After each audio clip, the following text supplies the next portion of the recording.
ভাজা রুটি। বেগুনটাকে বেশ কিছুক্ষণ আগে আমি এখন এই সন্ধ্যে 6টা মতো এখন হয়েছে, আমি দাঁড়িয়ে আছি। এই সময় বেশ আমার দাঁড়িয়ে থাকতে ভালো লাগে, বেশ চারিদিকে বেশ পরিবেশটা আমার যেন খুব। Hello, good morning, welcome back to my channel. আশা করি তোমরা সবাই ভালো আছো, আমিও ভালো আছি। তো আজকে একটা ঝকঝকে দিন শুরু হয়ে গেছে, আমি আমার ঝকঝকে ব্লগও শুরু করে দিলাম। সকালে অনেকক্ষণ উঠে পড়েছি, অনেক কিছু কাজে সমস্ত কিছু করা হয়ে গেছে। আজকে উঠেও আজকে আবার চিমনিটা ক্লিন করলাম। ওটা 2-1 দিন ছাড়াই করতে হয়, নয় যে মানে খুব অপরিষ্কার হয়ে যায়, অয়েল ড্রপ করে, সেই জন্য মাঝে মাঝেই করে নিই। তো আজকে আবার করে নিলাম, সকালে উঠেই ফার্স্ট কাজ এইটাই করে নিয়েছি। তো এখন অনেকটাই মানে লেট হয়ে গেল, এখন প্রায় 9টার কাছাকাছি হলো।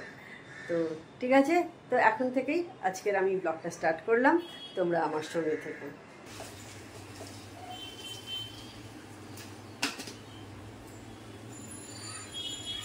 তো দেখো ডিম সেদ্ধটা বসিয়ে দিয়েছি, আর এদিকে চাটাও বসিয়ে দিলাম আমি। হতে থাক, তখন একটু একটা ছাড়ুক। আর এদিকে আমার সব দুধ জল দেওয়া হয়ে গেছে, ওগুলোটা ঠান্ডা করছি। একটা দুধ ঠান্ডা অলরেডি করে ফেলেছি।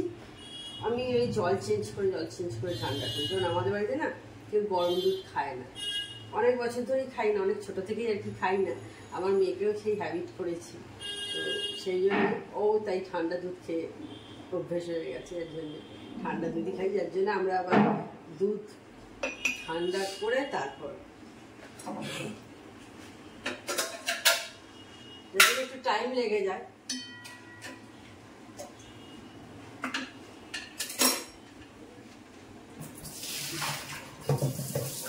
অভ্যেস হয়ে গেছে।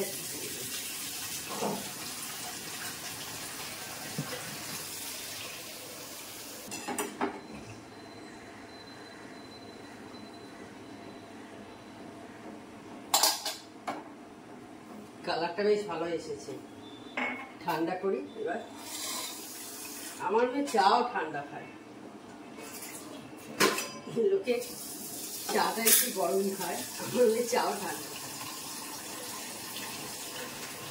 মানে ঠান্ডা মানে একেবারেই ঠান্ডা। এই যে এটা ওকে দেবো ঠান্ডা করে, ও এরপরও আবার বসে থাকবে। এখন এটাকে নিয়ে ও পড়ে যাবে, এটা পাশে রাখা থাকবে, আরো মিনিট 5-10 পর খায়। যার ফলে একেবারেই সেই জল।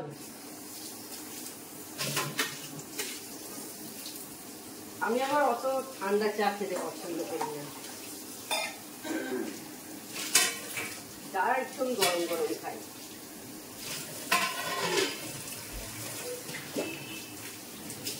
আগে আরেকটু বেশি গরম খেতাম, এখন অতটা খাই না, একটু কমে দিয়েছি। অত বেশি এখন আর গরম খাই না, আগে খুব গরম।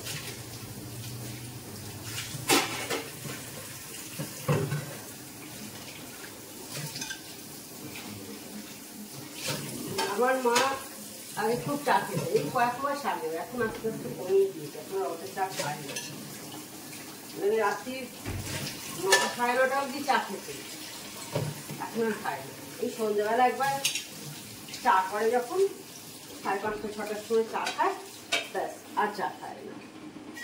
আমার বড় মাসি যখন বলবে তখনই খাবে, মানে দুপুরবেলা দুটো ভাত খাওয়ার সময়, মানে এরকম ভাত খেয়ে উঠে বলবে চা খাবে, বলবে হ্যাঁ চা খাবো। আমার না অতটা সন্ধ্যাবেলা, সকালবেলা হয়তো জল খাবার খেয়ে ঘুম থেকে উঠে এইরকম আর কি। এবার ব্রেকফাস্ট বানাতে চলে এসেছি। তেল দিয়ে দিয়েছি আগে, তেল হয়েও গেছে। বেগুন ভাজা রুটি, বেগুনটাকে বেশ কিছুক্ষণ আগে আমি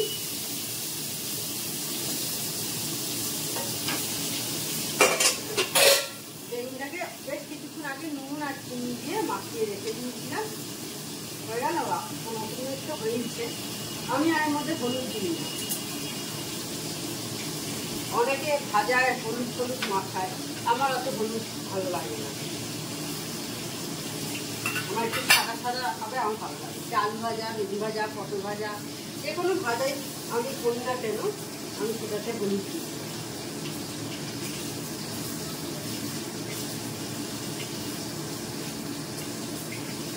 আর চিনি দিলে একটু বেশ জিনিসটা মিষ্টি মিষ্টি খেতেও হয়, আর তাড়াতাড়ি নরম হয়ে যায়। মাখিয়ে রাখতে হবে, সঙ্গে সঙ্গে দিয়ে করে দিলেই হবে না, তাহলে নরমটা অতটা হবে না।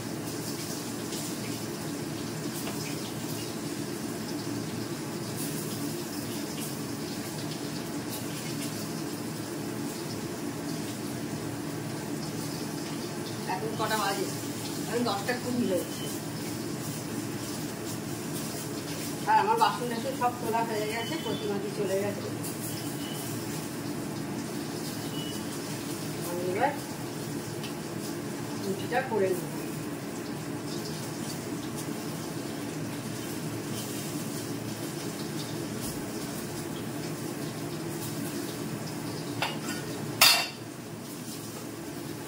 রুটিটা করে নিই এবার। আমার স্নান পুজো সব সারা হয়ে গেছে, ছাদ থেকে জামা কাপড় এনে ফোল্ড করাও হয়ে গেছে। এখন একটু বসে আছি, আর ঝর্ণাদি বাইরে রান্না করছে, আর আমার মেয়ে এখন আমার পাশে বসে বসে পড়াশোনা করছে। তো সমস্ত কাজ আমার মোটামুটি এখন মিটে গেছে। আজ একটা চাদর ভিজিয়েছিলাম, সেটাও কেচে দিয়েছি, অনেকক্ষণ আগেই শুকোতে দিয়ে দিয়েছি। ওটা 12:10 নাগাদ বোধহয় ওটা কাঁচা হয়ে গেছে, কেচে শুকোতে দিয়ে দিয়েছি। তো মোটামুটি এখন আর সেরকম কোনো কাজ নেই। এবার ঝর্ণা দিয়ে রান্না করলে তখন খেতে বসবো, ব্যাস এইটাই আমার কাজ বাকি আছে। ঝর্ণাদি চলে গেছে রান্না করে, রান্নাঘরে এসে ফার্স্ট যে কাজটা করবো, দইটা আগে সব ভাগ করে নিই। 3 দিনের দই আগে দইটা ভাগ করে নেওয়ার পর তারপরে বাকি কাজগুলো করবো। 2:20 মতো বাজে, এবার খেতে বসবো, তো সেই কারণে আগে এটা করে নিচ্ছি। আজকে দইটা একটু কম আছে, একটু কম কম করে হবে। যাই হোক, তবু একটু হয়ে যাবে। নেই মামার চেয়ে কানা মামা ভালো, তাই না? ভালোই হয়ে গেছে, প্রায় 2.5 চামচ করে হয়ে গেল। আমি ভেবেছিলাম বেশ কম হবে, অতটা কমও হয়নি, যতটা পাই দিয়েছিলাম।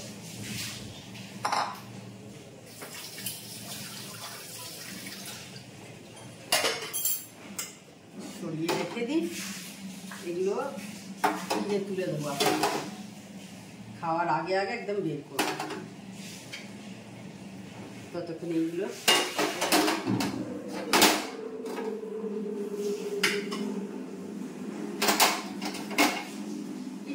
কাজগুলো থাকে। ঝর্ণাদি চলে যাওয়ার পর, ঝর্ণাদি চলে যাওয়ার পর এই টুকিটাকি কাজ থাকে। আর আজকে হয়েছে টকের ডাল, পোস্ত, আমাদের আলু পোস্ত। আর আমার মেয়ে আবার আলু খায় না, সেই কারণে ওর হয়েছে পটল সেদ্ধ আর মাছ। আর টক দই তো আছেই, আমরা রেগুলার খাই। এবার জলগুলো ভরে নেবো, বোতল। আর দেখি কিছু বোতল খালি হয়েছে কিনা, যদি ওইখানেও খালি হয় সেগুলো একদম সব করে নেবো। এখন এই সন্ধ্যে 6টা মতো এখন হয়েছে, আমি দাঁড়িয়ে আছি।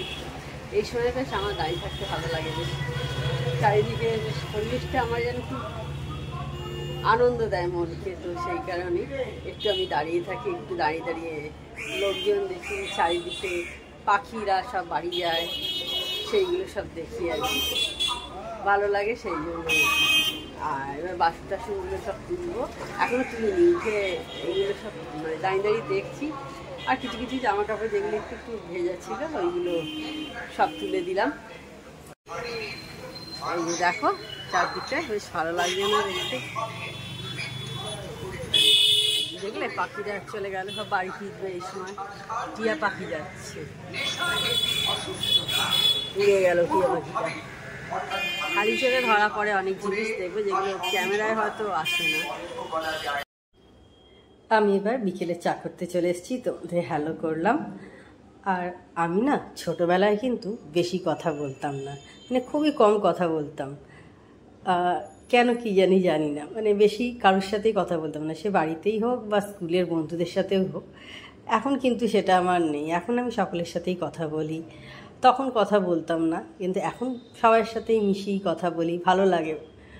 আসলে তখন হয়তো ছোটো বয়স ছিল, সেই কারণে আমি হয়তো একটু, আর আমি মানে খুব ঠান্ডাই ছিলাম, মানে নিজেরটা নিজে বলবো না, আমি খুব মানে দুষ্টু বাচ্চা ছিলাম না, যে চঞ্চলতা এখানে ওখানে যাওয়া যায় এই সমস্ত কিছু আমার কিন্তু ছিল না। তো সেই কারণেই হয়তো।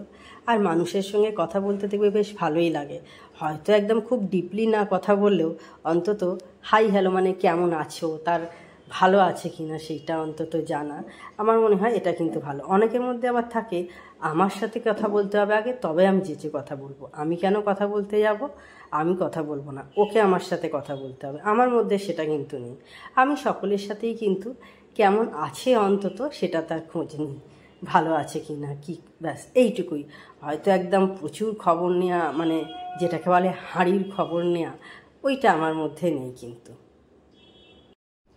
এখন একটু বেরিয়েছি, দেখো গঙ্গা দেখা যাচ্ছে, দেখতে পাচ্ছ, গঙ্গার ধারে ঘুরতে এসেছি। আর এই যে আমাদের শ্রীরামপুর কলেজের মেন গেট দেখতে পেলে সবাই। আর এখন এই যে আমাদের গর্ব শ্রীরামপুর, আমার গর্ব শ্রীরামপুর, দেখতে পাচ্ছ। আমরা এখন গঙ্গার ধারের দিকে ঘুরছি, আর রাস্তাটা খুব ফাঁকা দেখতে পাচ্ছ। একমাত্র এই রাস্তাটাই কিন্তু সবসময়তে ফাঁকাই থাকে, আর ফাঁকা থাকে বলে এখানে কিন্তু অনেকগুলো বাম্পারও করেছে, দেখতে পেলে। এখন বাম্পার গেল একটা, কারণ অনেকে খুব স্পিডে গাড়ি নিয়ে যায়, বাইক নিয়ে যায় আর কি, তো সেই কারণে অনেকগুলো কিন্তু বাম্পার করেছে। তখন দেখলে একটু বেরিয়েছিলাম রাস্তায়, তো ঘুরে চলে এসেছি। এখন ওই 9:30 মতো হয়েছে। তাহলে আজকের ভিডিওটা আর আমি বড় করছি না।